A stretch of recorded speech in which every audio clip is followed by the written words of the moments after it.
Protein was discovered as a nutrient in 1839 by a Dutch chemist. At that time, it was considered to be a nutrient from animal flesh, from animal food. It was considered to be the vital nutrient.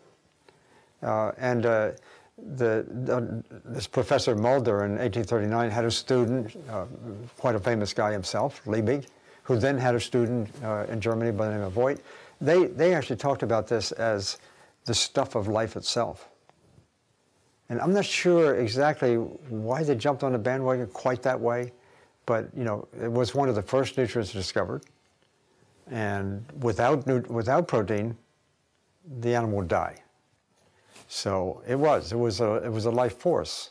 So the idea that plants had protein also didn't come into play until maybe the late 1800s, early 1900s.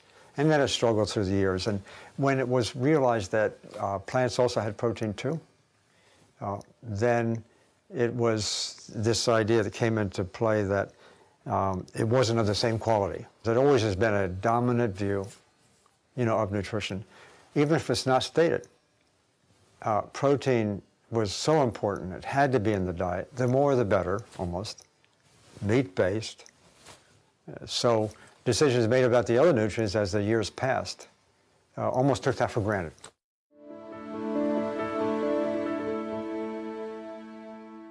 We had a lot of starving and malnourished children in the world, making a lot of news. Of course, it was true. Poor countries had a lot of these kinds of children. And so in my community, the nutrition community, there were discussions about why so, you know, what could be done. And one of the prominent thoughts was to make sure they get enough protein. I certainly went along with this view. I mean, I was young and hadn't had the opportunity of seeing the evidence we got in later years. And so one of the first projects that I worked on as a professor, and that was at Virginia Tech, was to work with an older gentleman, to work with him in the Philippines to help resolve this sort of malnourishment problem with the children. And we wanted to make sure they got enough protein. In the Philippines, our task, working with the Department of Health in Manila, our task was to develop these so-called little clinic centers. We call them mothercraft centers, to develop those spread all around the country, if possible, go into a poor community where they had malnourished children, where it was a particular problem, and then have mothers come into the center, teach them a little bit about the idea that food could actually make their children well, because they tended to think in those days that their children were sick and dying because there was no doctor.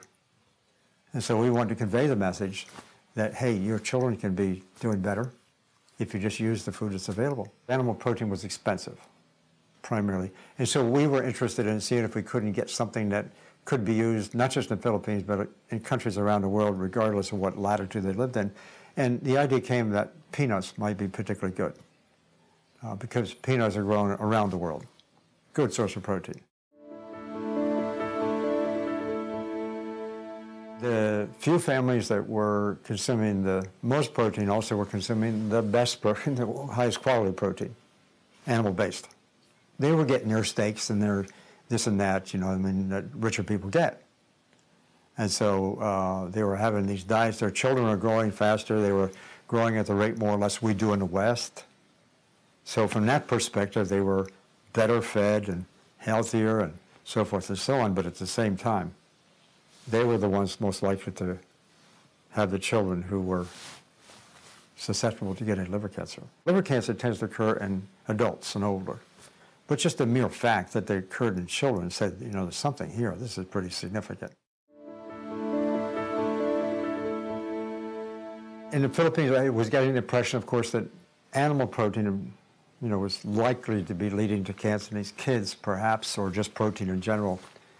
But not terribly certain about that. It was just kind of an impression. And when it was at that time that this publication appeared by a group in India working with experimental animals, showing that in experimental rats in this case, if they fed protein at 2 different levels, the recommended higher levels or lower levels, in animals that had been exposed to a chemical carcinogen, the animals had the higher levels of protein, those cancers grew rather well. That paper, when it appeared in a fairly obscure journal for those days, was consistent with what I thought I was seeing in the children. And that's what actually prompted me to organize an effort to do research on this.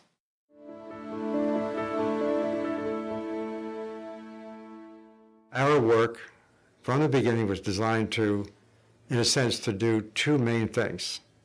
One, I wanted to replicate, if possible, the Indian work because it was so provocative. Secondly, if this is really true, I wanted to study how does it work.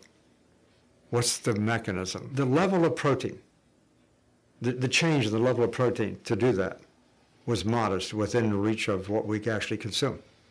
Go from 5% to 20% is within the range of American experience.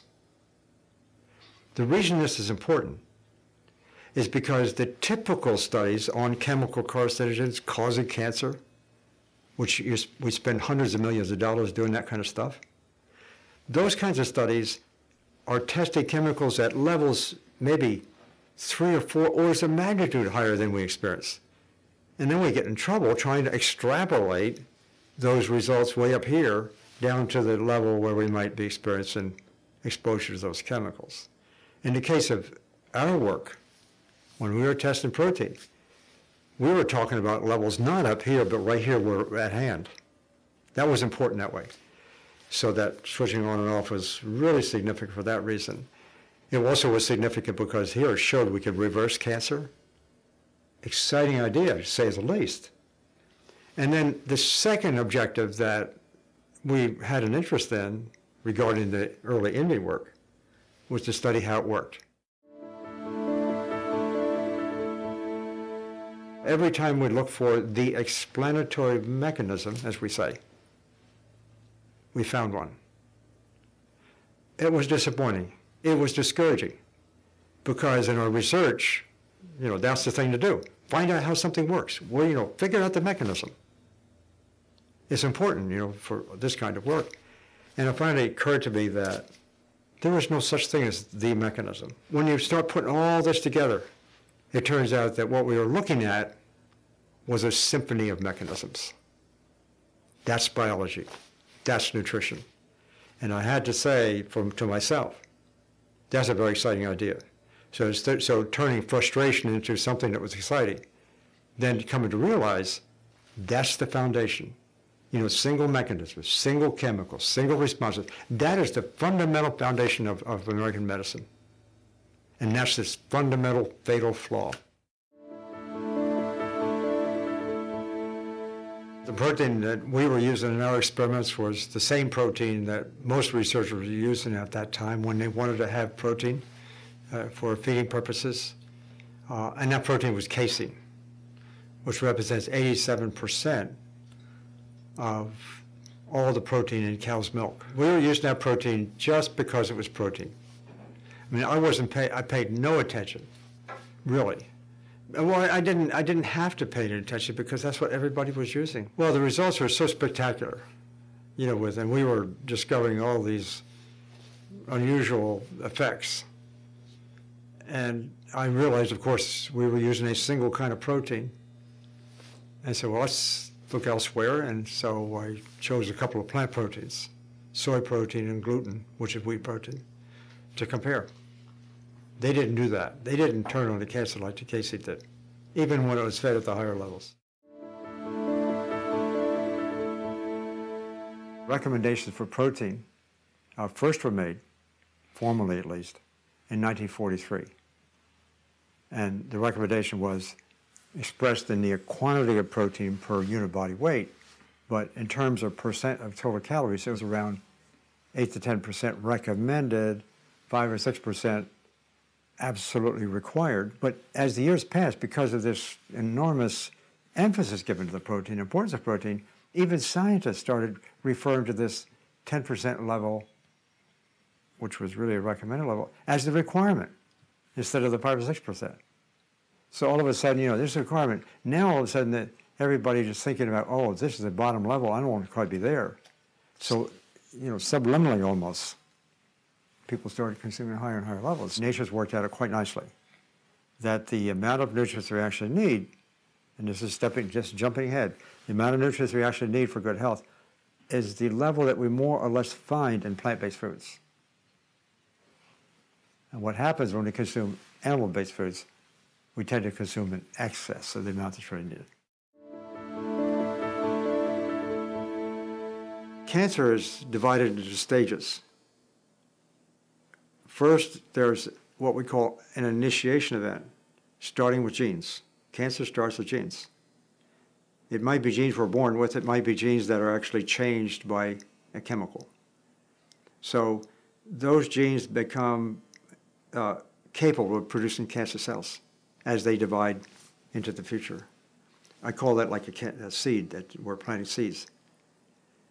That's the first stage of cancer. It can happen very quickly upon consumption of some chemicals or whatever. Then the long stage goes from that point to the point where we actually see we have cancer. That may take years. And that's growing these seeds. It's promoting their growth. In fact, that stage is called promotion. And so the question of whether we do or don't get cancer, it turns out, is primarily related to not the amount of seeds we may plant or the amount of genes we may have that can give rise to cancer. It more relates to how we fertilize that, how we promote those cancer cells to grow over time. That's where nutrition comes into play. Nutrition comes into play back here too, but it's particularly prominent during this phase. And animal protein, as we started doing the research, we could experimentally, we could turn on the growth of these cells. They go much more rapidly when they were fed animal protein.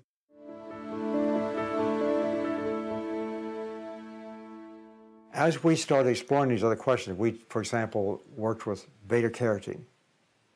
That's the thing that leads to vitamin A. We are working somewhat with fat.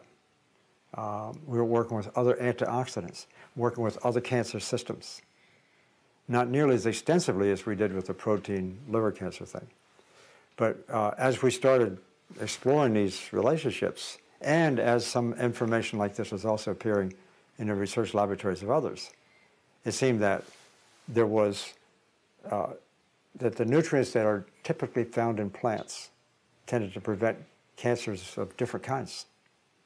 And the nutrients typically found in animal foods tended to promote cancer. There was some evidence at that time that in comparing populations, for example, there was a little bit of evidence emerging that people consuming more of the plant-based foods, low in fat, high in fiber, that was another issue, seemed to be associated with lower rates of cancer. So there was kind of that stuff, ideas kind of creeping in. At the same time we were doing our research and seeing this split like this, which tended to sort of catalyze more interest, I guess, in the idea that when we used plant proteins, we didn't turn on cancer. When we used animal proteins, we did.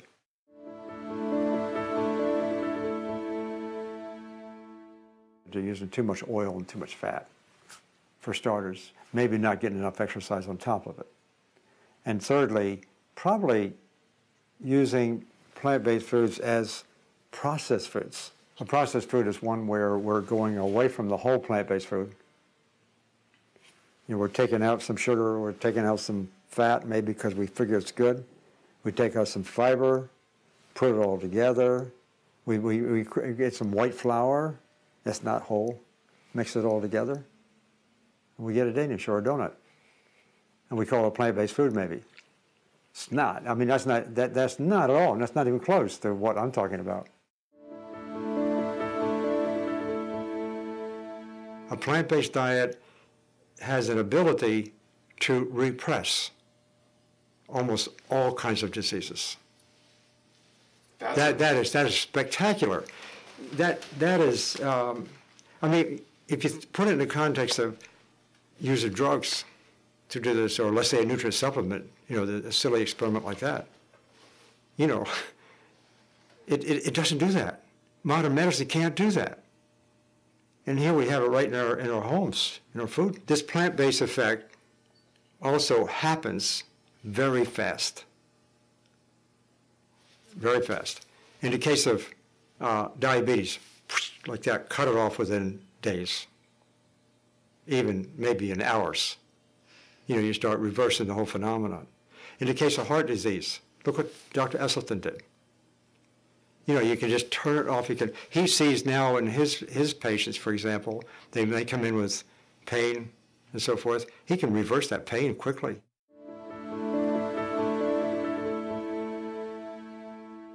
We think that nutrition is attributed to individual nutrients. That's what we think, and that's the way it gets marketed, and that's the way the companies tell us, so forth. That's not the right model. That's the antithesis to the right model. That's not the way nutrition works. That's pharmacology. Maybe we could call that's human interference, in normal biology, the reductionist model. When in fact, nutrition, all of it working together to create this symphony, the hundreds of thousands of different kinds of chemicals in food, all kind of working together nicely. The body at any nanosecond at time is deciding on how much of each of these things that it gets from that buffet. It determines how much of each of these things to take when and where to send it, how to dispose of it. The complexity is total. One of the problems with reduction science is that, okay, vitamin C, let's say beta carotene, good antioxidant, we think, when tested at certain levels. If you change the level, it actually becomes a pro-oxidant. And so if you take it alone and really dose up high because more is better, we get more cancer, for example. So this whole idea of using single nutrients in pills is silly. It's not nutrition. It really took a big boost, actually, with the publication of our report on diet, nutrition, cancer in 1982 that I spoke about before. In that book, we summarized the relationship between various nutrients and cancer. But for the purpose of making a presentable discussion, we had a chapter on protein, a chapter on fat, a chapter on calories. Looking back, it was okay to do it that way. But it tended to suggest to the reader that we're talking about one nutrient at a time. And that was the downside. But we made it clear in our executive summary that this information about choosing vegetables and fruits and grains was a good idea. We made it clear that this was not related to the specific content of individual nutrients. We're not talking about individual nutrient supplements because we were aware in 1982 the industry was already ready, geared up, ready to go. So we made that statement, that precautionary statement, right up front. And what happened after it was published and it got all this news, then the vitamin companies jumped in there right away and actually said that we said that individual nutrients were good. Beta carotene is good, vitamin C is good, this and that. They just absolutely lied about what we did. When we're eating food, the right kind of food, let's say, the food is coming into our body. The body's deciding on which of all these hundreds of thousands of different things, including all the vitamins and stuff like that, it's deciding on how much to release from the food, that is digest. It's deciding on how much to send through the intestinal wall. It's a very complex process. How much to transport to the blood, to where? Whether to bind it as it travels or whether to leave it free. It gets to the cells, 3 trillion cells in the body. The body decides how much to send here, how much to send there. It decides on how much to cross the membrane. When it crosses the membrane, it goes inside the cell. How much goes to the nucleus or this or that? How much to excrete, how much to store? The body's deciding this every microsecond in a moment's time. All the time. And so if you give it a nice, I like to think of it as a buffet. We eat the right food, the body can just pick and choose what it wants. So what do we do when we turn around and take individual nutrients? Completely abort the whole process. We'll take a slug of nutrients, maybe 10 times what it should be in food, or maybe 20 times. We want to get the big bang for the buck. What do? We do that. We take it at the wrong time, too. We take it at the wrong time, wrong dose. We take it, maybe we'll add some other chemical in there, another one, try to mix and match. It's really foolishness. It's the height of foolishness. is the height of insanity. People eating plants only are consuming much less B12, maybe none. They can store B12 for a long time, maybe years, but they may get to a point where they now are low, truly low. And in those circumstances, they would be best served by taking a supplement. Instead of talking about a single number, this is a recommended number that will pretty well ensure everybody get enough of that nutrient, they said, let's make a range. So they made a range within which it was safe, and we would therefore not get the diseases that we were accustomed to getting. So protein, for example, went from 10% more or less for the RDA. They said we could go all the way up to 35%. This is ludicrous. If we go from 10 to 20, we get into poverty, heart disease, cancer. They said 35. They changed the fat, big range.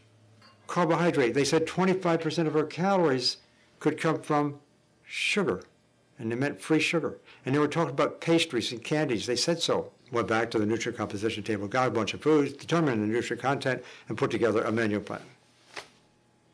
And the menu plan meant we could live the day away, having some Fruit Loops and pizza and high-fat foods and candies and so forth.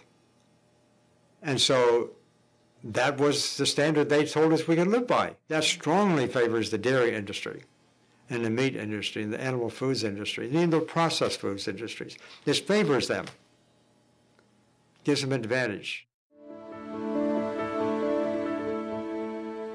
The incidence of bone fractures in a society is generally a reflection of osteoporosis risk. And what has been found, and has been known for some time actually, is that the higher the consumption of animal protein in different countries, the higher is the rate of bone fractures. And interestingly, there's also published evidence 20, 25 years ago now or more, showing that the higher the calcium intake, the higher the rate of osteoporosis. So we can ask the question, where do we get our extra calcium and protein from? Dairy. And so in fact, the higher the dairy consumption, the higher the rate of osteoporosis. Exactly the opposite of what the dairy industry has been telling us for so long. One of the primary mechanisms for that is that animal protein tends to create an acid-like condition in the body called metabolic acidosis. And there's even a slight shift in the acidity of the body can impair or change or alter certain key enzymes and other properties. And so a little bit of acid in the body doesn't like it. What it does, it draws on the most readily available buffer, namely calcium, in the bones. Pulls that out of the bones to neutralize the acid in the body. And that compromises bone health.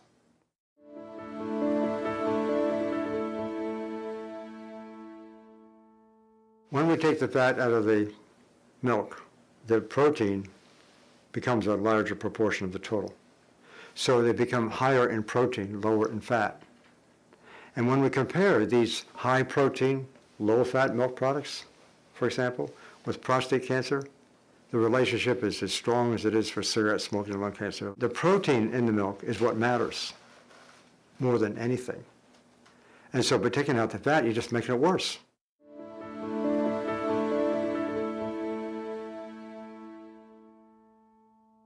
The observational study, like we did in China, is criticized because you can't make conclusive statements, or it doesn't prove cause and effect, as we like to say. That's true if the hypothesis in the beginning is focused on single things, affecting single things. That's true. In other words, you got a population here doing all their eating and this and that and everything else. You go over here, you got all kinds of health outcomes. And so the way the statistics are organized is to search for the one thing, that might be related to this kind of outcome. And so in that sense, yes, those observational studies are limited. I wrote this, in fact, in our China study. We knew that well. I taught this kind of thing. That's very classical. However, in the kind of study that we were doing, we had all these things we could measure, all the things in the blood and all the things, other things in the body or being consumed and all the outcomes. You got a whole bunch of things here, a whole bunch of things here, looking for the context, essentially. And then when we frame the question from a broad base, we don't frame a hypothesis on the effect of one thing. We frame a hypothesis on the basis of a grand sort of dietary plan that we can examine in a study like this in multiple different ways. So if I say a plant-based diet is good in this sense, well, we got maybe 100 different ways of comparing things associated with a plant-based diet and 100 different ways to see how those things behave in the body compared with the things in the outcome. So now our hypothesis is broadened like this. And if we find that all these individual relationships are pointing in the same direction, and then we can ask ourselves, how come 19 out of 20 of these things said the same thing? That's virtual proof of cause and effect. The China study gave us some very important information, but standing alone, it would not have allowed me, to sit here and say the things I say, just standing alone. But because it did have some limitations. It's one study for one thing. But when that information is put in the context of all the other sort of nutrition principles that we had derived over the years, and when it's put in the context of all the different kinds of diseases people have explored, with respect to diet over the years and published, when it's put in the context of that kind of information, this kind of information, and then when it's put in the context of understanding how nutrition really works, then the China study, since it went from almost 0% animal food up to about 20% in that range, and we saw these amazing results, now the China study becomes really interesting. I know that there have been some studies showing, for example, that people do this and then followed for a year. You can see 40 to 45% reductions in healthcare costs straight off. And that's doing it imperfectly. That's not even really doing it in a way in which we can add some of these other dimensions that we have in mind, providing information, allowing people to monitor their health in a convenient way, making the whole thing convenient, making food available to them at a competitive price, the right kind of food. Creating a health insurance coverage program. It's doable. It's easy. It's not, put all those things together. There's evidence to suggest at least 40% of the people will make major changes. So you add that into the equation, how much does that save? Well, just a linear relationship, you ought to save 40% of healthcare or drop by 40%. I think it could be a lot more than that. Theoretically, it could drop 80, 90%. We should first have a National Institute of Nutrition. At least give some voice to this area, put some budget in there, that's number one. Number two, take the Dietary Guidelines Committee, where the food pyramid is, that crafts all this public information, take it away from the USDA. USDA is an agency for the livestock industry. Take it away from it, put it over here. I'm not sure it can even put it in the Secretary of Health's office, because that might be controlled by the drug industry. So put it someplace where it's independent as much as possible. And thirdly, there's something that can be done very easily, and that is that the chairs of these expert committees who come up with these grand statements and these policy statements, the chairs of those committees should not be allowed to have any association whatsoever with a potentially conflicting industry. The range that is set up is derived from studies of populations that are consuming mostly meat. And it's true. Iron, if you look at it on a molecular basis or a single nutrient basis, the percent of iron being absorbed by meat eaters is slightly higher than plants. But the iron in plants is enhanced by the presence of vitamin C, for example, or the antioxidants. And so iron can be very nicely absorbed from plant-based diets to achieve a level that's very consistent with good nutrition. And it doesn't have to be a level that artificially has been set, by studying meat eaters. We do develop biases personally. We can have financial biases, we can have personal biases based on our prior research or our personal preferences in our lives. I had those biases too. But I got to a point in my career that I was getting results that went against what I had thought was true. So I had to self-reflect, criticize my own bias, look at it really carefully, and I changed my views because of the data that was being presented.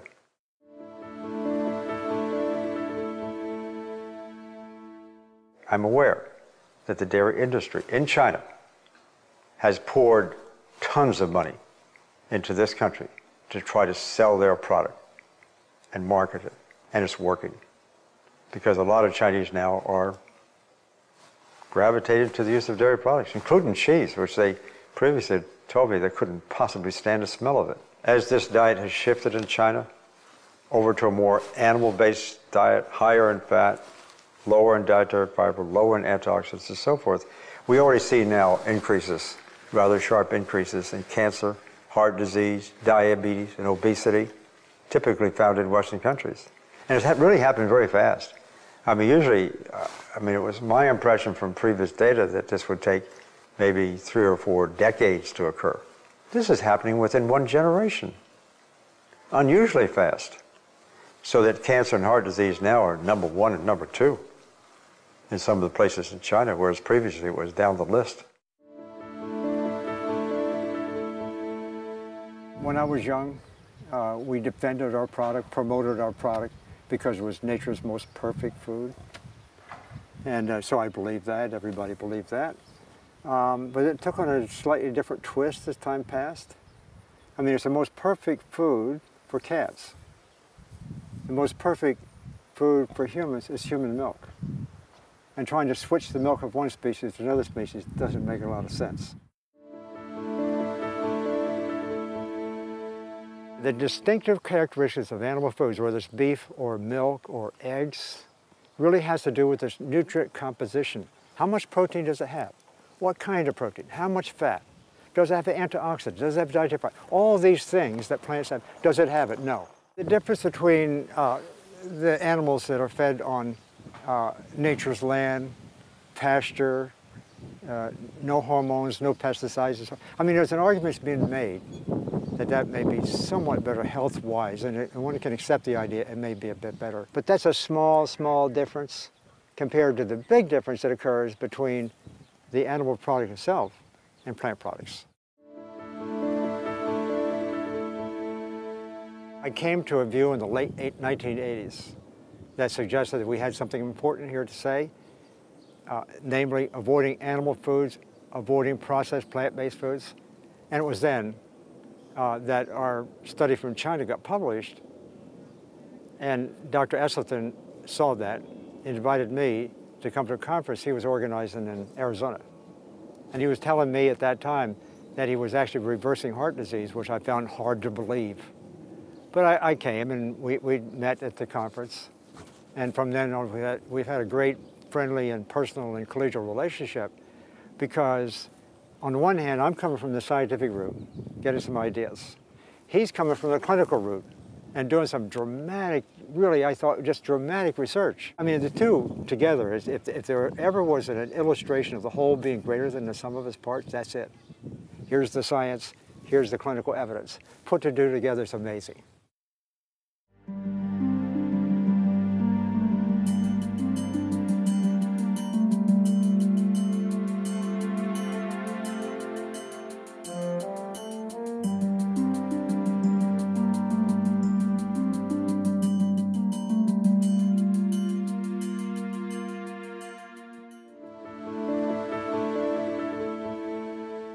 My major tasks and responsibilities as a general surgeon were, I shortly became chairman of our breast cancer task force and head of the section on thyroid and parathyroid surgery. And for many people that is a challenge. How in the world do you go from those kinds of interests into vascular disease? By the late 1970s and early 80s, I was really beginning to get some disenchantment about the fact that no matter how many of these operations I was doing for women for breast cancer, I wasn't doing one single thing for the next unsuspecting victim. And that gnawed at me enough that I kind of began a global search of the literature. If you looked at rural Japan in the 1950s, breast cancer was extremely infrequently encountered. But when the Japanese women would migrate to the United States, by the second and third generation, still pure Japanese American, they now had the same rate of breast cancer as their Caucasian counterpart. And perhaps even more compelling was cancer of the prostate. In the entire nation of Japan in 1958, how many autopsy-proven deaths were there from cancer of the prostate? 18. 18 in the entire nation. That, to me, was about the most mind-boggling public health figure that I think I'd ever encountered. But when the Japanese men would migrate to Hawaii and to the United States, then their rate of prostate cancer obviously markedly went up. Colon cancer was sort of had the same pattern, but then I made a decision, and I'm not sure it was correct, because I had a sense that my bones would long be dust before I could really get answers with nutrition and breast cancer. It seemed, therefore, appropriate to look at the leading killer in Western civilization of women and men, which is coronary artery disease, cardiovascular disease. Why wouldn't it make sense to try to take patients who already had significant coronary artery disease, and by having them eat this plant-based type of nutrition, might we be able to slow the rate of progression, halt it, or, who knows, maybe even reverse it? We had this rare window in history where there was a great opportunity to learn something profound. You may recall that in World War II, when the Axis powers of Germany would invade the Low Countries of Holland and Belgium, and they occupied Denmark and Norway. And it was characteristic that they would take away their cattle, their sheep, their pigs, their chickens, their goats, and turkey, and so forth. And as a result, these cultures, in essence, these countries became plant-based. Now we look at the deaths in Norway during this, just antecedent to this period, the deaths from heart attack and stroke. All right? 1927, 1930, 35. Look at right up here, right at the very top, 1939. Bingo! Here come the Germans. Wow, this is terrific. Immediately, 1940, wow, 41, 42, 43, 44, 45. Have we ever seen a population have their cardiovascular disease plummet like this from statins, from bypass surgery, or from stents? No. But look what immediately happened.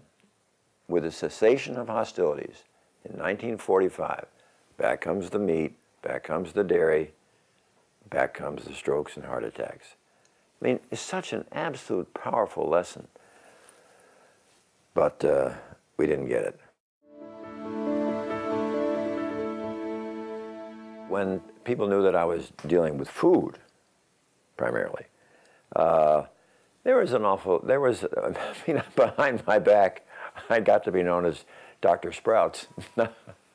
But I didn't really, I guess I've always liked a challenge. Once I began to get some results, then it was a little harder to accept any ridicule, and I felt I was on pretty darn powerful scientific ground once I had now published this multiple times in the peer-reviewed scientific literature.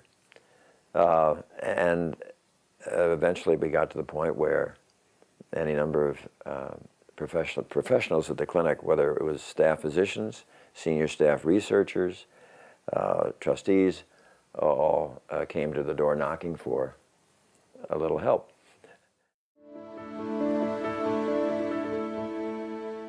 You've got two piles of food The Western diet, plant-based nutrition.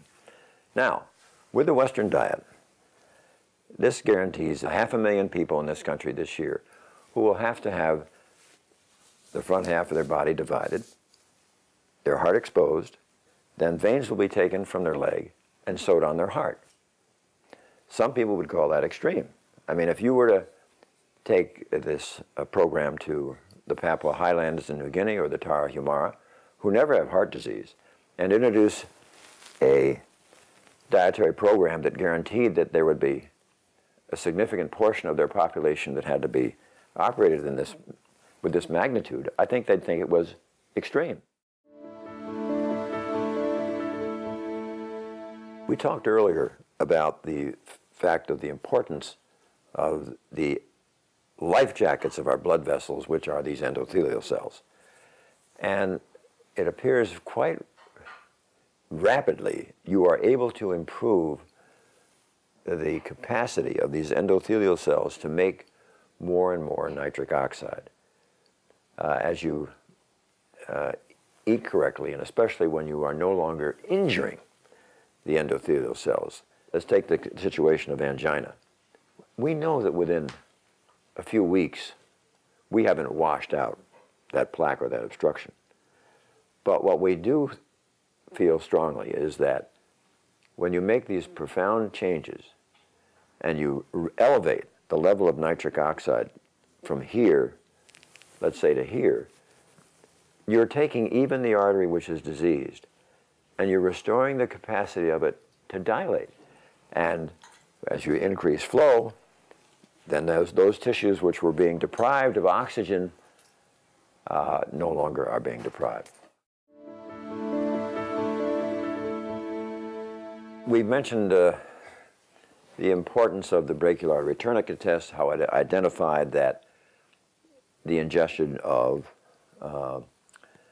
hash browns and sausage was causing this compromise to the endothelial cells. They couldn't dilate after that meal. And further research has been done now on dairy products. You ingest dairy products or ice cream or milkshakes, you so injure these endothelial cells, again, they can't dilate after that meal. And the same thing has now been shown with olive oil and with palm oil and with soybean oil. So I really don't let my patients have any oil. They have to read ingredients on all these packages. I don't want oil.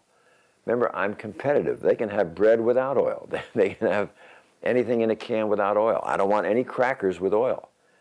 Because it's, when you are fiercely committed to this and the patients get it, see, the reason that we will succeed where others fail is, I'm sure, purely because of attention to detail.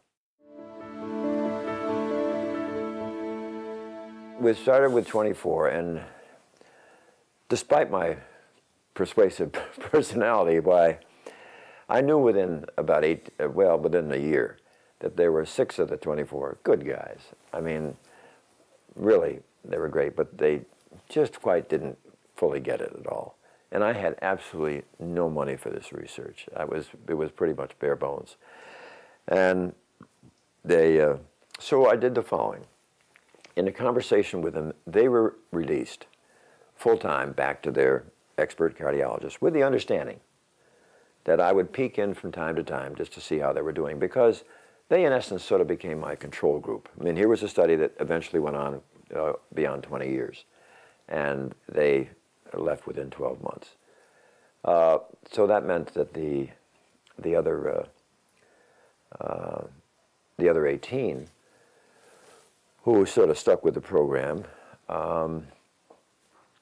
I wrote them up again at 12 years, and that was pretty significant because what we found at 12 years was that, first of all, among those 6 who had left the study, 2 of those had died, and the other 4 had had another bypass operation. The 18 that stayed with the study, we decided we'd look at how many coronary or heart events had they had in the 8 years prior to the study while they were in the hands of expert cardiologists. And those 18 patients had 49 coronary events. either a heart attack or additional need for more intervention or worsening symptoms or worsening angina and so forth. The interesting thing was then we looked at those same 18 and the 12 years on the study. 17 of those 18 had 0 coronary events. However, one little sheep, after 6 years, wandered from the flock, got into the glazed donuts and all the wrong foods after being a little bit cocky, and ended up having more angina and had another bypass. Now he's back with the flock. So at the end of 5 years, we had follow-up angiograms in 11 of the group, and they all had halted their disease. There was no progression. And there were 4 where we had rather exciting evidence of regression of disease. I will share with you that these angiograms, before I ever saw them, were read in triplicate by these senior medical technicians in the Cleveland Clinic Angiography Core Laboratory, because there they do it so carefully, and they are able to have the before and after immediately side by side, and with careful cassettes, calipers, and computer measurements, I know that when they gave me a percentage of change that it was accurate.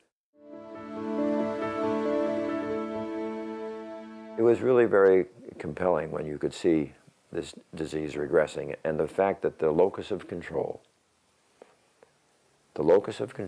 was not with the cardiologist or the heart surgeon. The locus of control was the patients themselves.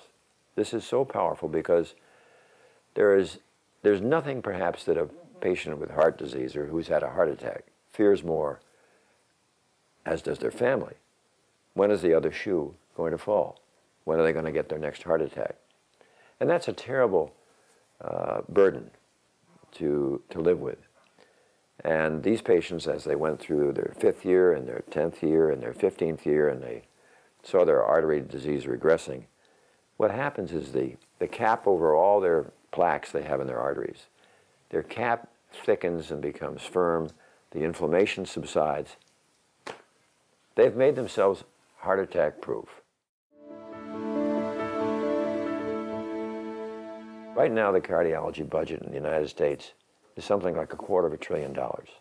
Bypasses are about $90,000 to $100,000. Depending upon how many stents you get, it's $30,000 or $40,000, sometimes more. But there's a burden and there's a risk to this. The mortality with stents is about 1%. Now, we have 1 million of them this year.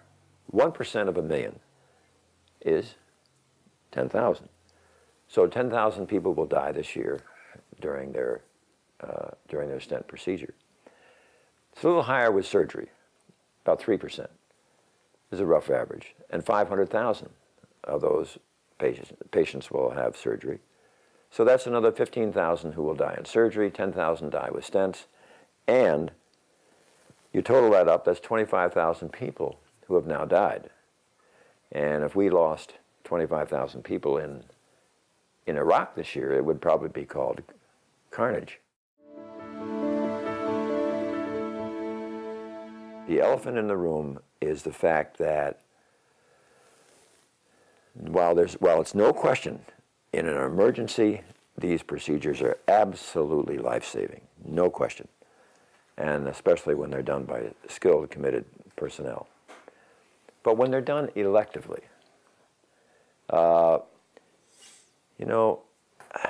that is when it's really kind of a challenge, because I really feel that the data are so clear now that these procedures do not prolong life, and these procedures do not protect from new heart attacks. And that has been shown with multiple studies. Both of these procedures usually are utilized when you have a very, very major big plaque, all right?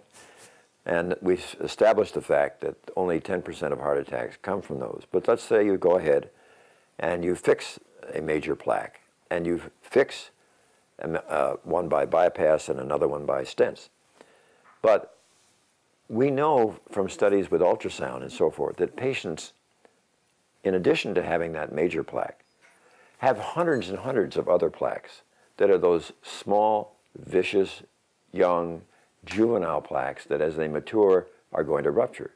So that, you can't play whack-a-mole with these plaques because you just would, there'd be no end to it. And so this is why those procedures don't treat the disease. They are treating symptoms.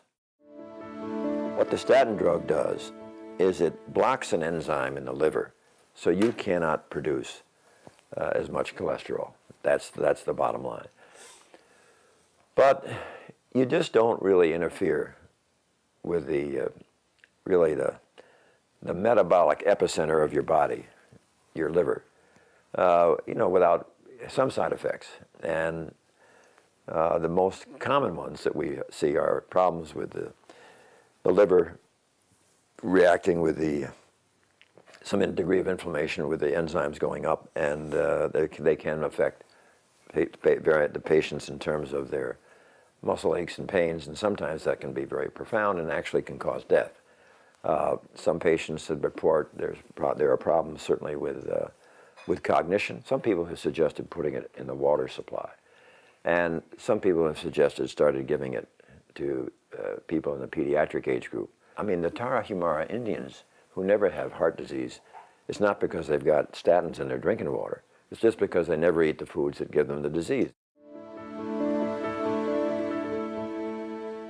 Perhaps the strongest and best-known Hawaii triathlete Ironman, Dave Scott, plant-based.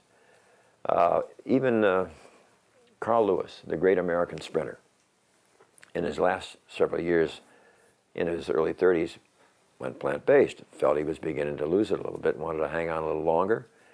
And sure enough, over in Tokyo in the early 1990s, in one track meet there, while eating plant-based, he set a new world record for the 100-yard dash, anchored the leg of the relay that set the new 4x100 dash record, and became the only man in history 3 times in one afternoon to broad jump over 29 feet. So I think that the data are very, very clear that you can get all the nutrition and strength and protein. I mean, people always ask, are you going to get enough protein? They feel unless you're eating a steak or a lamb chop, you're not getting protein. It's crazy. You're getting so much protein through the plant-based sources, you're not going to be deficient. We are at the absolute cusp of what could be a seismic revolution in health. And it's interesting that as we speak right now, there is discussion about giving everybody this broad health insurance coverage, universal coverage. That is not going to be the answer. I'm not against that. I think it's wonderful, but there are so many people out there who have absolutely beautiful coverage, who are miserable with chronic illnesses that they need never ever have. We're not going to get this seismic revolution from the invention of another pill. We're not going to get this seismic revolution from the invention of another procedure. But where this seismic revolution can come is when we in medicine have the grit and the fortitude and are able to echo back to our core beliefs and share with the public the lifestyle that literally protects them from having these common chronic illnesses. All through my surgical career, I was really not involved with treating heart disease, but it was the last 15 years, yes, I was. And what to me is so exciting about treating patients with cardiovascular disease, I had been up against it with patients with cancer. But cardiovascular disease is benign. This is an absolute chip shot when you really get patients to do it. Heart disease, as far as I'm concerned, is an absolutely toothless paper tiger that need never ever exist. And if it does exist, it need never, ever progress.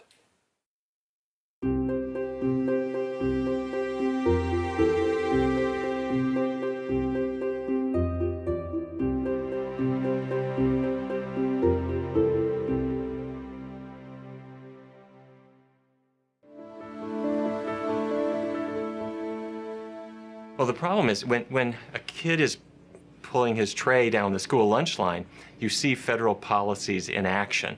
There are burgers topped with cheese, the milk is heavily subsidized, but the vegetables and fruits, a little bit harder to find. And this is because the government contracts are going to particularly the meat producers and other producers as well. Not for health reasons. It has nothing to do with the health of the children. It has all to do with the financial health of the big agribusiness entities. Why is it, for example, that a child who may be lactose intolerant gets digestive problems after drinking a glass of milk? That child cannot have soy milk, rice milk, other kinds of milk without providing specifically a doctor's note. Why? Because the school gets subsidized for cow's milk. They have to pay full price for anything else. And this is politics. This has nothing to do with health. Not too long ago, the battleground was over subsidies. And we sat down with members of Congress, and they told us point blank, you're not going to touch the sugar industry. They get the subsidies that they want. And they know that members of Congress who go against them are going to get voted out of office. Same with the dairy industry. And all of the reforms to what was the Farm Bill that dictated the subsidies, all of those reforms were killed. The battleground after that was over school lunches, because right now there isn't any obligation that the schools have at all to serve, say, a meal that doesn't have meat in it, that doesn't have dairy products on the tray. We want to have more choices, particularly the vegetables and fruits, bring them in a big way. That's the current battleground. One of the really surprising things about cow's milk is that it's linked to prostate cancer. I never would have guessed that a few years ago, but Harvard researchers and many other research teams have looked at what are the diets of people who end up developing cancer, and the food that jumps out more than any other is cow's milk, including low-fat milk. It's not the fat necessarily. It's something to do with how the milk affects the hormones in a man's body. And the increased risk is somewhere between about 30 to 60% for a man who drinks milk every day compared to a man who says, no thanks, I'm not having it at all. Milk for kids, it's actually the biggest source of saturated fat. That's bad fat. That's the kind that's linked to cardiovascular disease and other problems. Milk is the biggest source of it in a child's diet. Now, a lot of pediatricians will say, well, okay, you don't need to give them whole milk, give them non-fat milk. Well, at that point, if you look at what's in it, the number one nutrient is sugar. It's lactose sugar, for which there is no nutritional need whatsoever. There are lots of other problems with milk drinking as well. When you look at migraines, arthritis, digestive problems, the number one food that's a contributor to all of those is cow's milk. And so many kids who are up right close to the mirror looking at that new pimple that came in, if they realized that milk also happens to be the number one cause of acne lesions in research studies, you'd have a whole bunch of kids throwing their milk out probably overnight.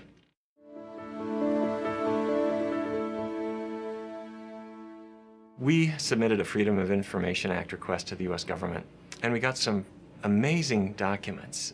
There was a conference held in the year 2000 that was the dairy industry meeting with the federal government about how they could promote cheese. Not just promote cheese, they wanted to promote cheese craving.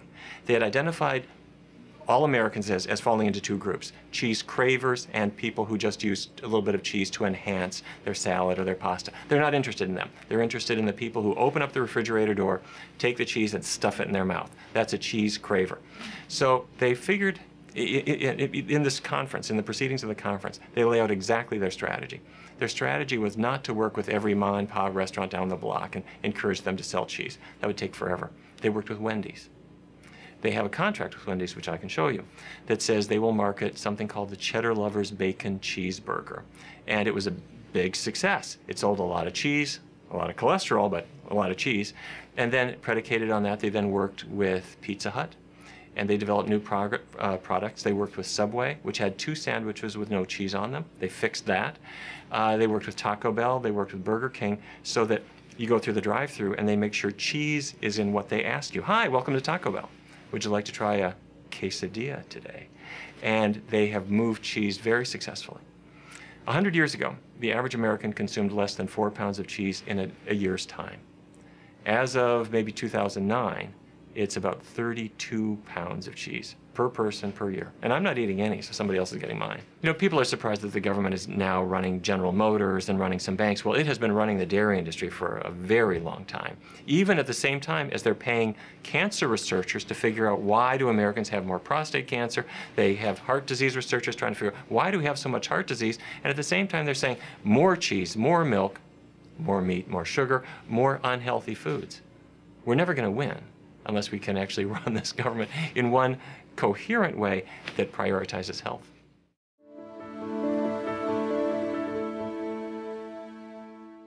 One of the more absurd advertisements that the dairy industry was running said that if you have a low-calorie diet that has milk in it, you're going to lose more weight than a low-calorie diet alone.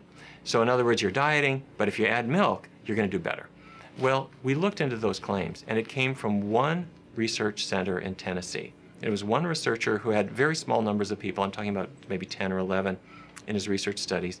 And he had shown exactly this. But the findings were quite dubious. Other researchers had not been able to replicate these findings. But this ad campaign went forward because the dairy industry had dollar signs in its eyes.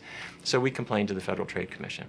And it took a couple of years for them finally to get back to us, but they did write back and said that they had worked with the dairy industry on it, and they had collectively decided that the evidence was just too weak to support these ads, and they pulled them. In diabetes, there's too much sugar in the blood, and type 2 diabetes used to be called adult onset. The problem is that the insulin, which is this hormone that acts like a key to let the sugar out of the blood into the muscle cells, where it can power your movements, that insulin key isn't working very well. And up until now, people with diabetes have said, well, too much sugar in my blood, don't eat sugar. Don't eat bread because that'll turn into sugar.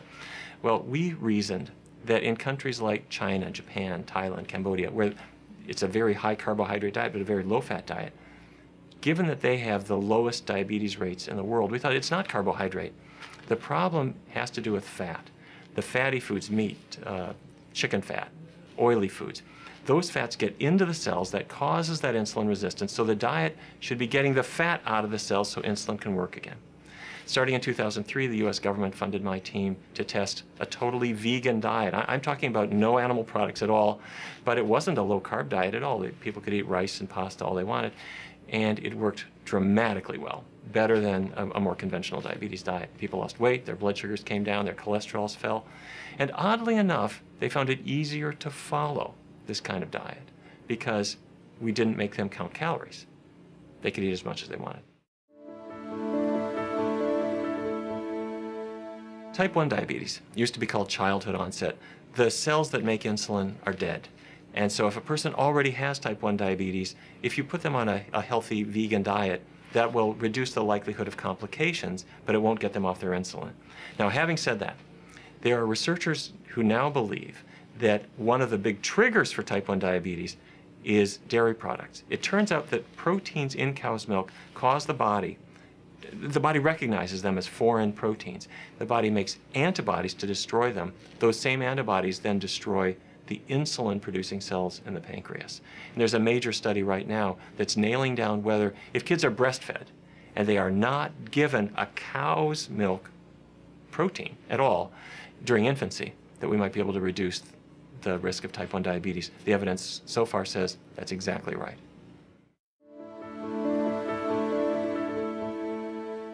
There have been a couple of tremendous studies on breast cancer survival. I'm talking about a woman has been diagnosed already. She wants to know, what can I eat in order to prevent the cancer from coming back? And one study called the Women's Intervention Nutrition Study, WINS study, showed that if women cut the fat from their diet, their likelihood of survival is greatly increased. The likelihood of having a recurrence greatly decreased. A second study showed that if you also add vegetables and fruits and physical activity to the diet, you're going to do better as well. So my answer is, let's put it all together. Cut the fat, boost the vegetables and fruits, lace up our sneakers, let's see what we can do. In both of those cases that I mentioned, the researchers have shown that survival is measurably increased. And it's increased a lot. A woman who's eating a lot of vegetables and fruits and is physically active, her risk of dying of her cancer is half that of a woman who is either skipping the vegetables and fruits or skipping the exercise. So it's powerful. Hypertension is a big problem and very, very common, and the typical treatment for it is swallow this pill. About as far as doctors get with diet is to reduce salt. That's a good idea, but it doesn't go as far as we need to go in most cases. But when people follow a plant-based diet, for reasons that were never terribly clear, blood pressure falls. And it falls quite significantly and quite quickly. And if you then go back to your old diet, your blood pressure goes right back up to where it was before. I think what's happening is that a plant-based diet reduces the viscosity of the blood, the thickness of the blood. Your blood's more like water, it's less like grease, so the heart doesn't have to push it so hard in order to get it through the arteries.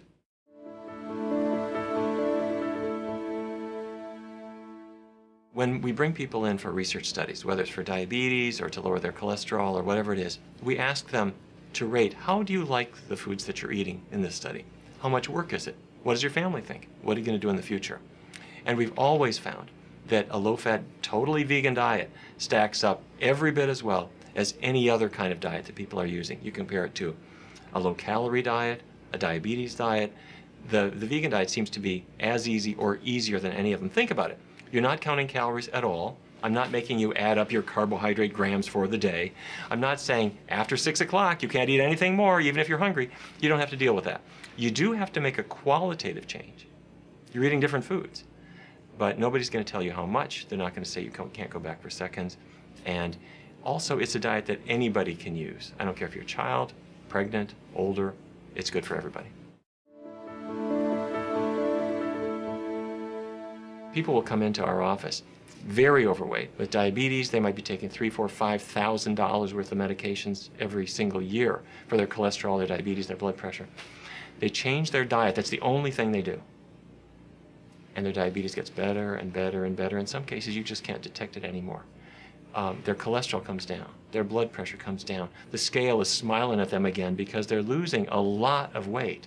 And to be told by your own doctor that this disease like diabetes or hypertension that has killed family members no longer applies to you, that's a wonderful feeling.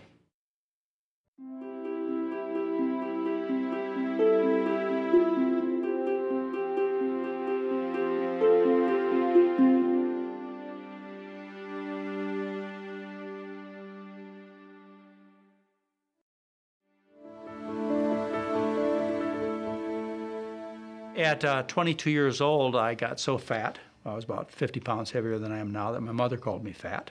When your mother calls you fat, there are problems. And at 24 years old, the abdominal pains became so bad. I was a doctor at that time, a young doctor, working on a surgical service. And I asked a surgeon about my stomach pains. And I spent the afternoon in the operating room having exploratory surgery.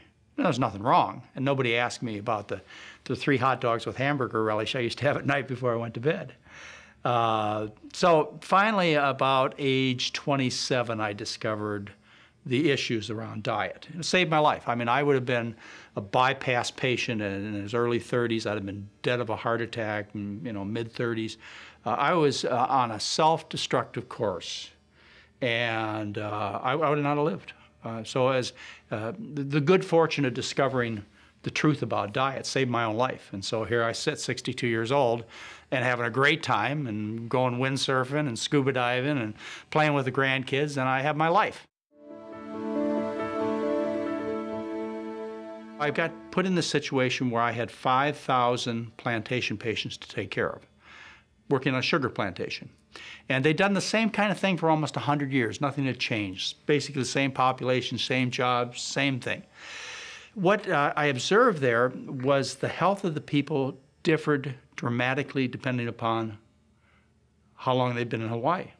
I was taking care of first generation, those being people who were raised in Japan, the Philippines, Korea, China. First generation who had moved from their native land to Hawaii to start a new life, had their kids. So they had the second generation. And then they had their kids in the third and the fourth generation. I was taking care of 4 generations of people. Now the interesting thing, and the thing that just hit me right in the face, was that my first generation patients were always trim. never had heart disease, prostate cancer, colon cancer, breast cancer, rheumatoid arthritis, multiple sclerosis, never overweight. They were in their 80s and 90s and fully functional. Their kids got a little fatter, a little sicker. Their grandkids and the next generation were just as fat and sick as anybody I'd ever seen in my medical training or any place. So I had to ask myself, well, what's the difference? And what came through clearly was the diet was the difference. The first generation had learned a diet of rice and vegetables in their native land of Japan or China or Thailand or Korea and the Philippines. You don't change what you learn as a child. So they brought their diet to Hawaii and they continued to eat rice and vegetables, tiny bit of chicken, tiny bit of fish at most, no dairy. But the kids, they came under Western influence and they started to give up the rice and replace it with the animal foods, the dairy products, the meats. And the results were obvious. They got fat and sick. So I knew at that point what caused most diseases. Anybody can go to the library and look up the treatment of heart disease with angioplasty or bypass surgery, or the treatment of diabetes with aggressive use of insulin or diabetic pills. And you see that we're killing these people. And there's not a person, not a doctor, not a scientist that could argue otherwise, because the facts are absolutely clear. But there's a blindfold here, and that blindfold is full of dollar bills, because that's how you make the money. And not only is that part of the problem, that they're delivering treatments that hurt people, but they don't deliver the information that would prevent their problems and cure their disease. Type 2 diabetes, everybody knows. You will not find a scientist, an investigator, a doctor who's well-read who will tell you otherwise than type 2 diabetes is caused by eating rich foods, too many calories, getting fat, eating too much fat. That's how you get type 2 diabetes. And if that same researcher, that same expert would be willing to take the next step, they would say, well, if you didn't do that, they'd be cured. They're 100% curable. And the same thing with artery disease that clogs your arteries in your heart. You know, everybody knows this is a consequence of shoveling fat and cholesterol into your arteries with your fork and spoon. Everybody knows it. So why are the patients not given this information? Very simple. No, it's not in the practice of medicine. If you look back through recorded history, or you look even today, you got to look quick because it's disappearing. What you will find is all successful, large populations of people in all of recorded history have lived on starch-based diets. That wasn't a mistake. That's because that's the diet of the human being. For example, if I ask you to remember through your history what Aztecs and Mayans ate, you'd go, the people of the corn. The people, they ate corn. Of course they ate corn. That was their diet, was corn. How about the Incas who lived in the Andes? What did they eat? Oh, those were the people that ate potatoes. Well, okay, how about the Middle East? What did they eat in the Middle East? Well, they ate corn too, but it wasn't maize like the people in Central America. Corn to them was various kinds of grains like wheat and barley, but they called it corn. They lived on grain-based diets. Well, how about the people in Asia? Most people can get this one. How about the people in Asia? What do they eat? Well, they live on rice. And so you go through your history, or even the present world today. Maybe 50% of the world still gets most of their calories from starch. People, they must get this concept, because what happens is this. They want to do better. They want to get healthier. And they start thinking, well, I'll eat more vegetables. And they focus on broccoli, cauliflower, sprouts, pea pods, carrots. And after a couple of days, they go, I'm going to starve to death. And you will starve to death. There aren't enough calories in these green and yellow vegetable foods. These are fine as peripheral parts of the diet, but you must have the starch. You must have the rice, the corn, the potatoes, the sweet potatoes, the barley. You must have starch as the center, because this is high-calorie vegetable food. You need that energy. You must have that energy to work, to defend your community. You must have the energy. Okay, so it has to be starch-based. Otherwise, you're not satisfied. You won't stick with it. You won't get the healing qualities you're looking for. And plus, unless the whole world gets the idea of a starch-based diet, they're going to be still trying to get their calories from what's destroying the planet, which is the animal food-based diet. When people start thinking about a starch-based diet, the initial reaction, as I said, is one of misunderstanding, of maybe a little bit of repulsion. But then when you start saying things, well, what do you really like to eat? And they'll say, potatoes. You know, I don't like vegetables, but I want potatoes. And they'll say, and they'll start to describe it as comfort food. Or if you talk to somebody who's had a more Asian type background, what is your comfort food? Well, rice. So people innately like starches. They've just been taught not to enjoy them, even though they do. They're taught that starches make you fat. Of course, that's why there are 1.73 billion fat Asians living on rice. And then you start translating into things that they like, and this is really important. You start telling them about spaghetti and marinara sauce and bean burritos and mushu vegetables over rice, and all of a sudden it becomes familiar. And once they internalize this, then they're completely set free. Everything works for them in terms of following a healthy meal plan. Free oils cause changes in the body. Free oils, for example, your good fats, the omega-3 fats, these free fats will suppress the immune system and will decrease arthritis. You can give them to rheumatoid arthritis patients and they will have less pain. It suppresses the immune system, but it's not specific just for arthritis. It suppresses all the immune system. The immune system that fights cancer, the immune system that fights infection. So as a consequence, when you eat these oils, what happens is you increase your risk of cancer and rate of cancer growth. You increase your risk of infection.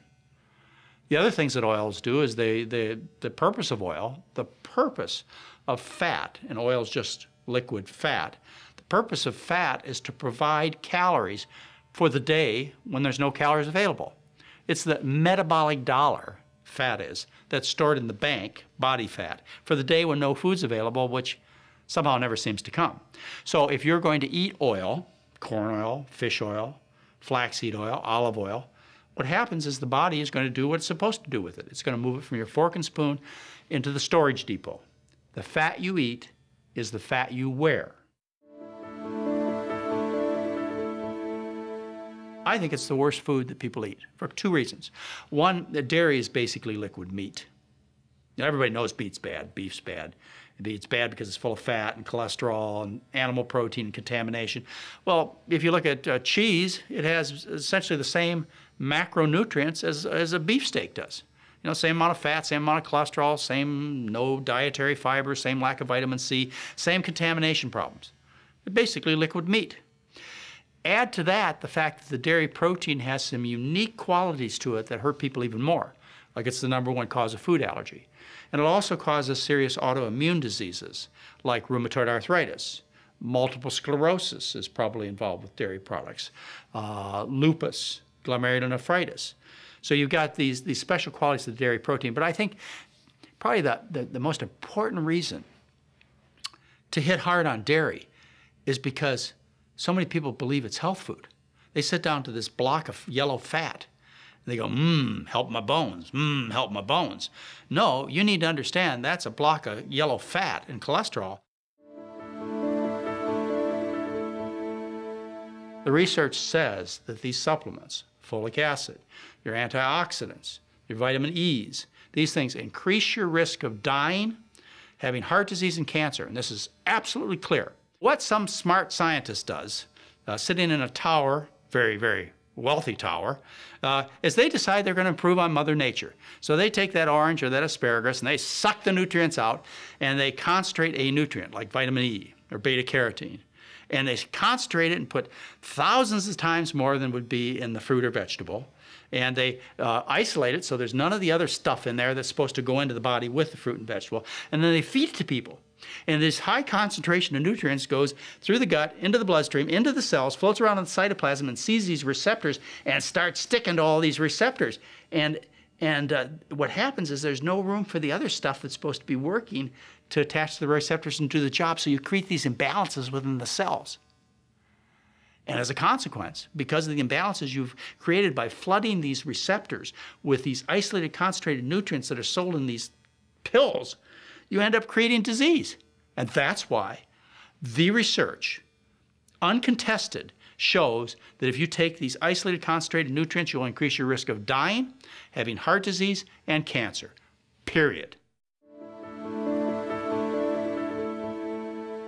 The truth of the matter is B12 deficiency is very, extremely rare. Maybe 1 in a million, maybe 1 in 10 million people who don't eat animal foods in their diet. Most B12 deficiency is caused by damage to the gut, and then it is common. And we see that a lot as doctors. The way I've decided to deal with this is I didn't want to have this as a battlefront. Since my first writings, and today in all my books, all my DVDs, any type of public issuance I have, I tell people if they're going to be on my program for more than 3 years, it takes about 20 years to run out of B12, but for more than 3 years, or if they're pregnant or nursing a baby, they're to take a supplement of B12. It's non-toxic as far as I know, B12 is, and it gets rid of the issue. And that's the way I've dealt with it, and I do make that recommendation with some seriousness. It's in all of my writings. It takes and puts me in a position where there is not a single thing that you can scientifically criticize the diet I recommend on. It's done. If you are a healer, you're a doctor, and you're frustrated being a doctor, it's not because you're a bad doctor, it's because you've been given the wrong tools. You want to have fun in medicine? You want to have a great day? You want to look forward to going to the office? Just change the tools.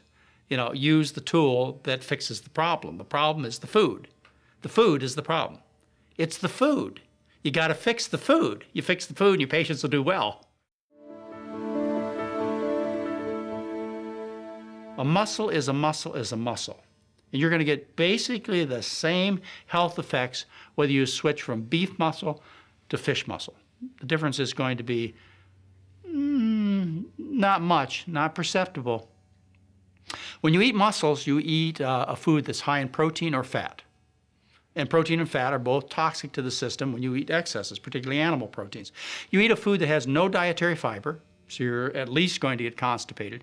And these animals, because they eat high on the food chain, they're loaded with contamination. In fact, one of the most serious contaminations, and it may be the salvation of the fish, is methylmercury. Now, they say fish is good for you because it has this good fish fat, omega-3 fats, which thin the blood so that if you pop a pimple in one of your arteries, you're less likely to get a blood clot to form. All right, there's some truth to that. But you thin the blood, what happens if you get in an auto accident? Or you get a bad nosebleed? Or you could bleed to death. You know, you take a drug, you get the good with the bad. And so taking fish fat increases your risk of bleeding.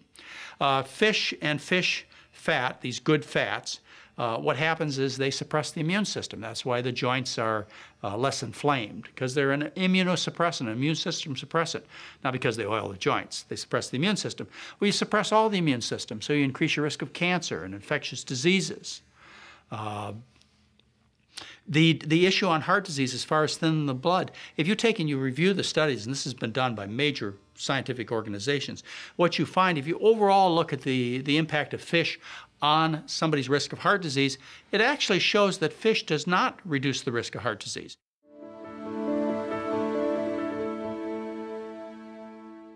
Now, what Dr. Swank showed and published in 1991 and other research articles is if you take people with multiple sclerosis and you put them on a low animal fat diet, that over a 35-year period of time, less than 5% of them deteriorate. Published, uncontested. Uncontested. But unfortunately, if you go to the MS Society or you go to a neurologist, most of them, there are a few exceptions, and you bring up this information, they'll say, oh, that's just quackery. That's not proven. We didn't do a placebo-controlled randomized trial on that, so it can't be true. We're taking one group of MS patients and putting them on a healthy diet, which is our diet, and another group and leaving them to their own means. And we're going to see what happens to them over 6 months, 12 months, 24 months. And I believe we'll show the same thing Dr. Swank showed, and that is you stop this disease with a healthy diet. So it's exciting. And people ask me, they say, well, why'd you take all that money and do it, treat multiple sclerosis? Why don't you treat something like heart disease or constipation or something like that? And my answer is I wanted to take the biggest rock I could find and throw it at the biggest picture window in town, because people are going to step back and they're going to say, whoa, if you can stop that disease, that much of a mystery to science, if you can stop that with food, you could probably stop anything. Say you got 100 subjects and without treatment, 2 get bad say, have a stroke. And with treatment, only one has a stroke. Well, that's 1 in 100 versus 2 in 100, which is not much difference. But if you just take a look at the 1 and the 2, that's a 50% reduction, and that's relative benefit. So that's the way it's been reported to patients. So you go in and see your doctor, and you have thinning bones, so to speak, osteoporosis. The doctor says, you know, if you don't take this drug, this bisphosphonate drug medication, Fosamax, Actonel, Boniva, those kinds of things, your risk of having a fracture is doubled. You can cut your risk of fracture nearly in half by taking these drugs. Well, that's the relative benefit, but the absolute benefit is only 1.7% over 4 years of time. See, so they lie. The major studies done on the dietary treatment of people with breast cancer or the prevention of breast cancer have been useless. They have basically taken and taught a diet, a reasonable, moderate, prudent diet that is still a very sickly version of the American diet to one group and left the other group on the regular old sickly American diet, and they got minimal results. And so it's advertised that diet does nothing to prevent or to cure breast cancer. They never tested it. They don't have the guts, so to speak, to test it. What you really need to do is you need to take a diet where breast cancer is unknown, like used to be in Asian countries. Virtually unknown. It's a starch-based diet with fruits and vegetables. You need to take that diet, the diet that I teach, and you need to take and put a group of women on that diet, and you need to take another group of women who either are intended to prevent breast cancer, already have breast cancer, leave them on the American diet, see what happens. To most doctors, that's unreasonable. That's too much to ask of a woman, to ask her to change to oatmeal and hash brown potatoes and bean burritos and minestrone soup. But what will women do to keep their breasts and to stay alive? Women will check their breasts every day and worry about the results. Women will go to a doctor at least once a year and have that male doctor check her breasts. Women will have their breasts squeezed between mammogram steel jaws to prevent breast cancer. That's what women will do. And women will go so far as to have cuts in their breasts made called biopsies.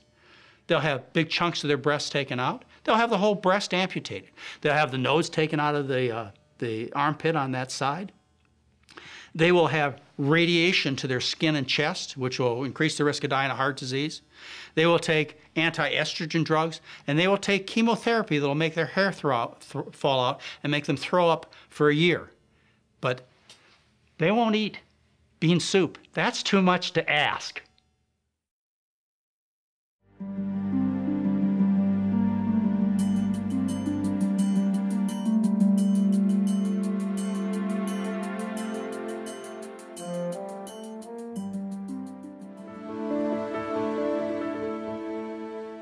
If you are eating some version of the standard American diet, too much fat, too much animal protein, dairy foods, refined foods, junk foods, you're a caffeine junkie, sooner or later something is going to go wrong.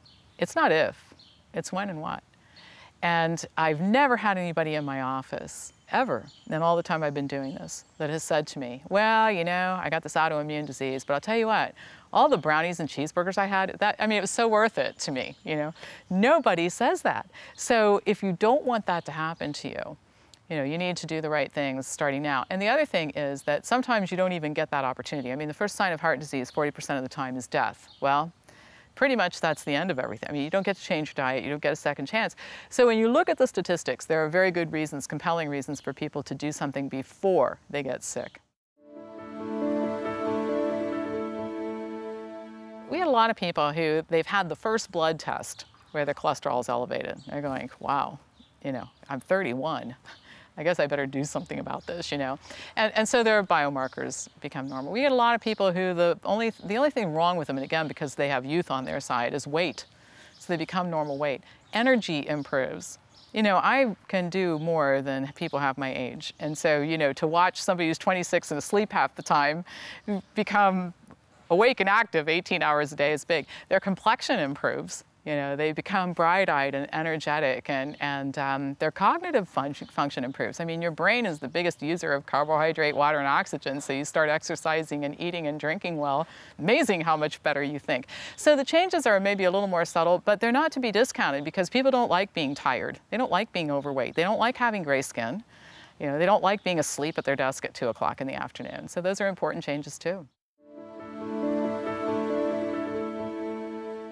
We see so many federal agencies having an institutional conflict of interest. They're supposed to do one thing and another thing, and they can't do both well. And so what we have with the USDA is it's really a farmers advocacy organization, and okay, let's have one. But that same group cannot advocate for farmers, help subsidize their operations, manage commodity foods, subsidize the price of growing things, and then turn around and say, okay, we're gonna tell people what to eat. They're gonna tell people what to eat based on their constituents, which are the farmers, not the American public. So we simply need to have a different government organization if the government is indeed going to come up with nutritional recommendations. And I'm starting to question whether or not that's even a good idea. I have never seen anything good come out of it.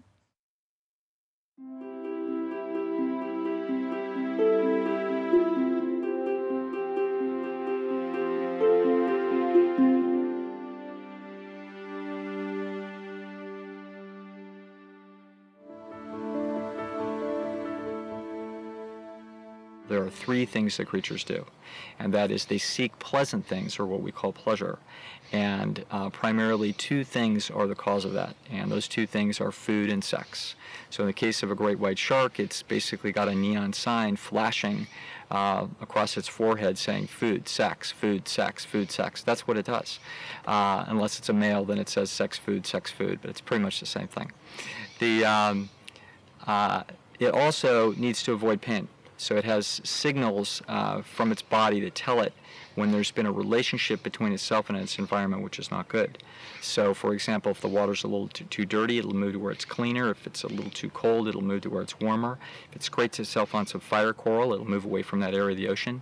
It has a lot of very sophisticated methods to tell it when its relationship to the environment is not good. That's pain. So this thing is seeking pleasure and avoiding pain. It hasn't been until comparatively recently that we understood that there was a 3rd major component of motivation that helps us understand things. All we had to do is ask the question right. If that great white shark is hungry and there's a tuna flopping in the water 20 feet away and another tuna flopping in the water 40 feet away, which one does it go for? You know, every grade school kid that I ask this question knows. He or she'll say, well, 20 feet away, the closer one. And then we just ask why. And the answer is, well, it's easier. And that's exactly what it is. And more formally, what this is the law of energy conservation, that animals are must, by nature of how they're built chemically, they have to figure out how to get a lot of chemicals for a little chemical output. Basically, little chemical businesses is what a life form is. And so it has to obey this law that says, get the most for the least, which means conserve its energy. So pleasure seeking, pain avoidance, and energy conservation are what we call the motivational triad. And that really sums up animal behavior, whether we're talking about a paramecium under a microscope or a great white shark. What the pleasure trap is an interaction between our natural instincts, which are trying to tell us the right thing to do, and some kind of artificial modern stimulation that is piggybacking or hijacking that process. So the classic example of the pleasure trap would be drugs and drug addiction or alcohol addiction. These are ways that we have found in our great human ingenuity. We've found chemicals that if we put them in us, they will cause the mind to say, this is really good. This is a great biological success. This is obviously dangerous stuff, and it's a problem. And there's really no way to get around the issue that we're susceptible to these things. Our pleasure centers and our sensitivity to certain kinds of stimulation is natural. We need it. It's critical guidance for us. It's our internal compass. That internal compass can be led astray by artificial things that human beings have created. You see this not just in people, but you see it also in animal life, and it's very easy to see it. So a moth on your back porch that spends its night running into your light, your porch light, and gets exhausted and disoriented in the process, that's a moth that is in the pleasure trap. It's being goaded to fly to the light because they're designed to fly to the moon at night. And then by doing so, they fly up, they can't get to the moon, and then they get up above the fray and they can get chemical sensitivity to mates or food. And then they fly down to those mates or food, and they can then reverse this process and use the moon as a compass to fly back to where it is that they came from.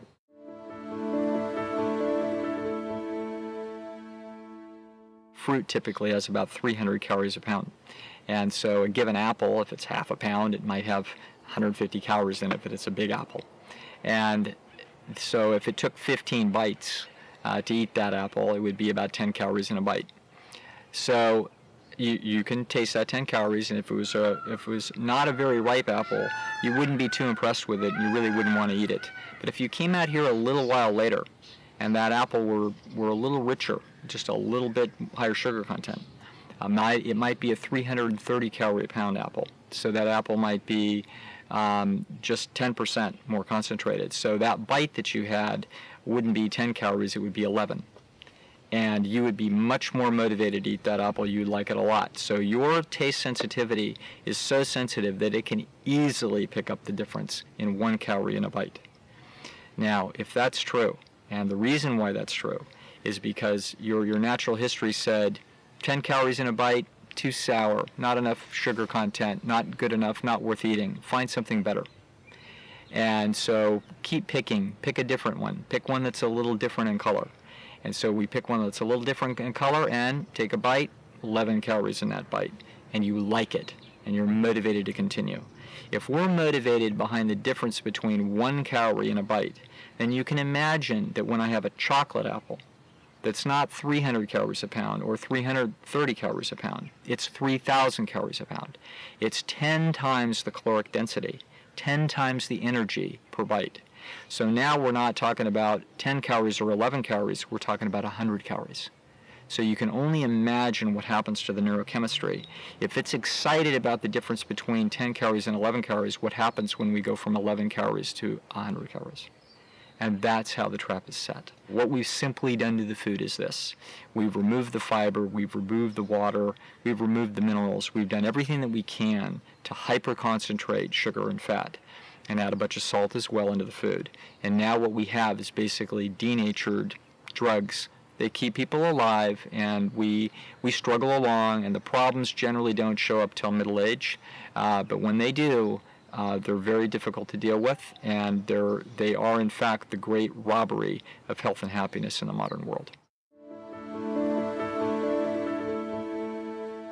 There's an area of our brain called the dopamine pathway, and there are pleasure buttons or pleasure centers in the brain that when certain chemicals hit those areas, they cause rushes of dopamine or endorphins that cause feelings of euphoria and excitement. These pleasure centers in our minds can be hijacked by anything that is more concentrated or more potent than was supposed to be there in our history.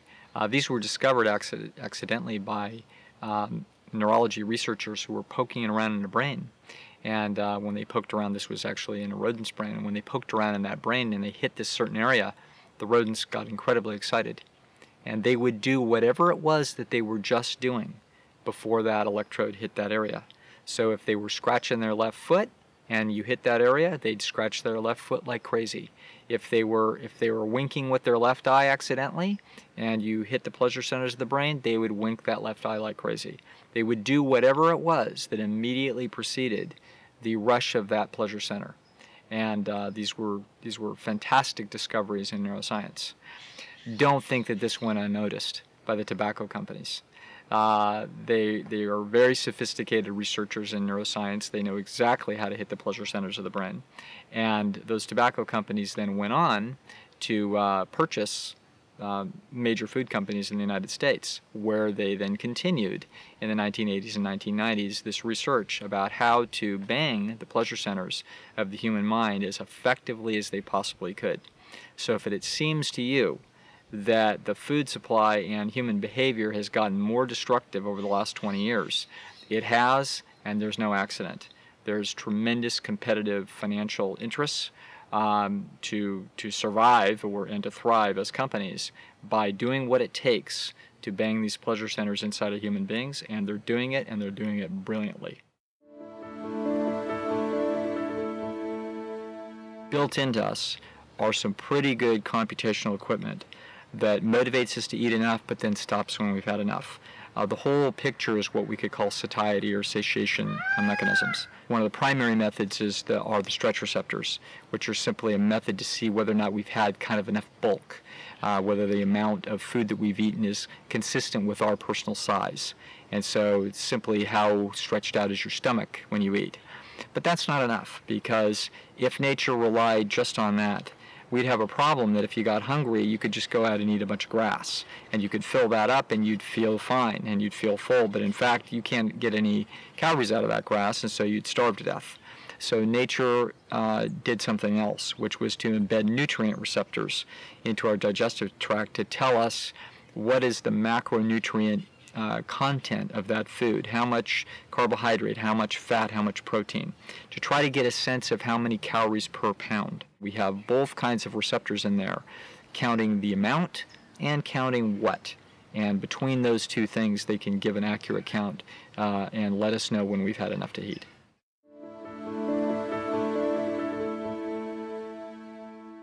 We've got an epidemic of weight problems and of obesity, unlike this country has ever seen.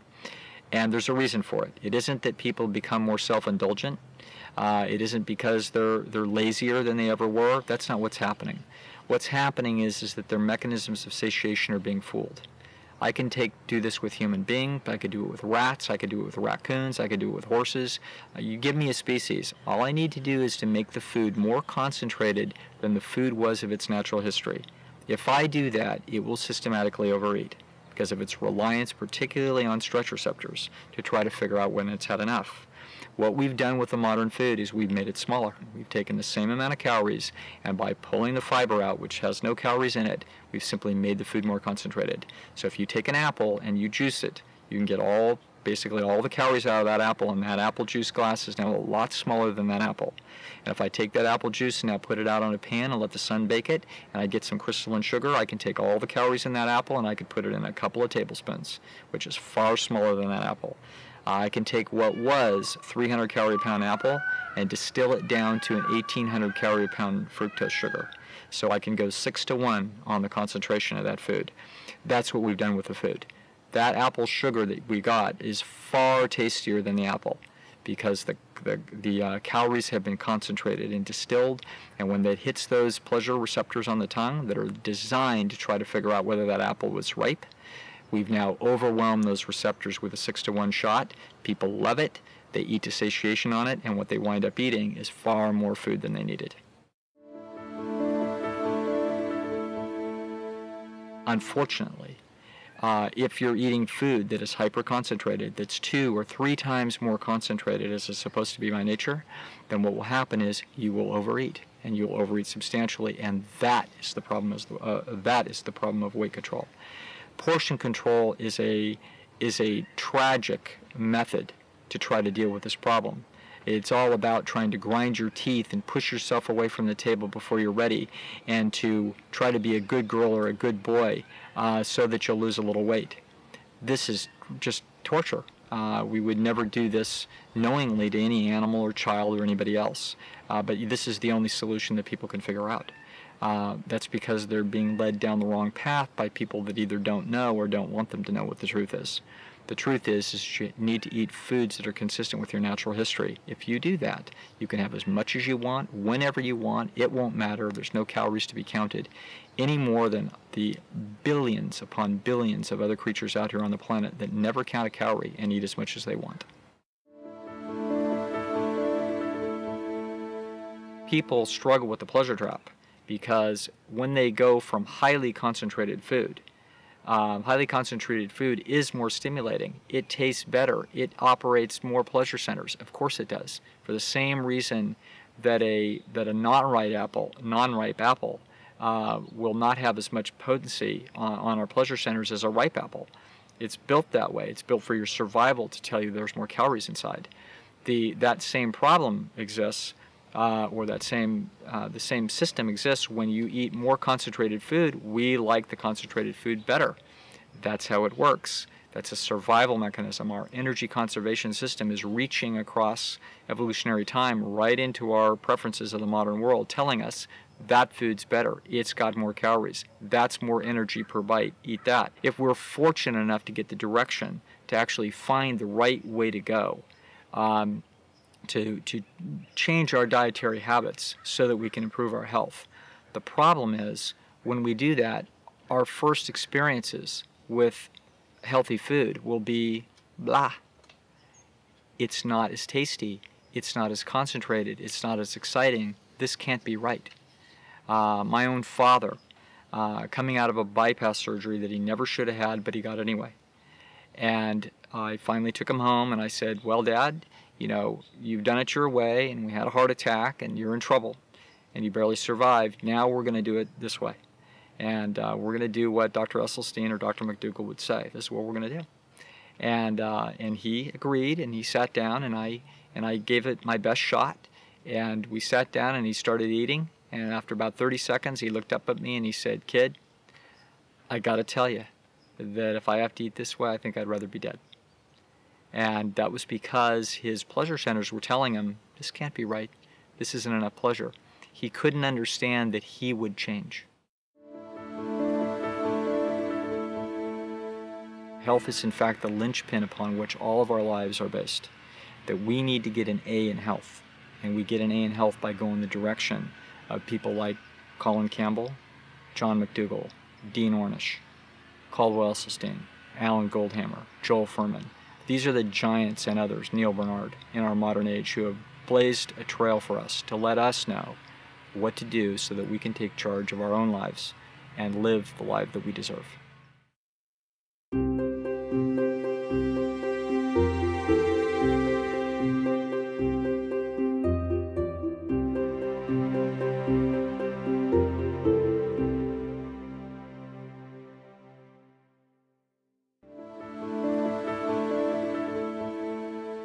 Erectile dysfunction is actually the first clinical indicator of generalized cardiovascular disease. So and what we found is that the risk factors for erectile dysfunction were the same as they were for stroke, were the same as they were for heart disease, were the same as they were for everything else, because inside the penis, you have the highest per cross-sectional area of specialized cells called endothelial cells. And endothelial cells are what are responsible for the initiation of increased blood flow and storage of blood in the penis to create an erection. And the diseases that damaged the endothelial cells were diabetes, high blood pressure, elevated cholesterol, and things of that nature. So if you wanted to decrease your cholesterol, and the guidelines are very clear that the first thing you need to do before going on medicine is do what's called total lifestyle change. And total lifestyle change means eliminating or severely reducing those items in your diet that contain cholesterol. So that would be meat and meat byproducts. If you have vascular disease anywhere, you have it everywhere. And what we wait for are what are called symptoms. But you don't have symptoms until you have severe vascular disease. So early on, and that's what we call erectile dysfunction, it's the canary in the coal mine. It's the thing that lets you know that you have some significant endothelial and vascular or blood vessel disease much earlier than will a heart attack or something like that will. Because oftentimes, the first sign of the heart problem might be a fatal heart attack.